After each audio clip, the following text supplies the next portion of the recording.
மதுரை மீனாட்சி அம்மன் கோவிலில் நவராத்திரி விழாவின் நிறைவு நாளை முன்னிட்டு மாணவ மாணவிகள் கல்வியில் சிறந்து விளங்க 108 வீணை இசை வழிபாடு நடத்தப்பட்டது.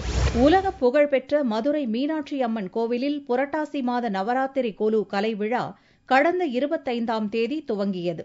ஜெயமங்கலம் சுபமங்கலம் எனும் மையக் கருத்துடன் அமைக்கப்பட்ட கொலுவில் அம்மன் முதல் நாள் ராஜராஜேஸ்வரி அலங்காரத்தில் எழுந்தருளினார்.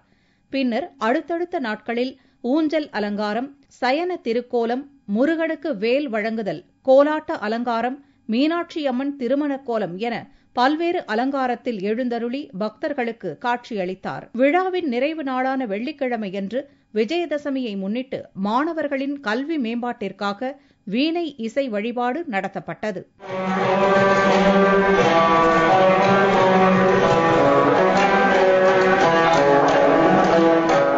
இந்த மீனாட்சி அம்மன் கோயிலில் 108 வீணை வழிபாட்டு குழுவில் ஒருத்தராக இருந்து வீணை வாசிக்கிறதுல பெருமைப்படுறேன். இது 2000ஆவது வருஷத்துலேருந்து இப்போ வரைக்கும் 15 வருஷமாக தொடர்ந்து நடைபெற்றுக்கிட்டு இருக்கு.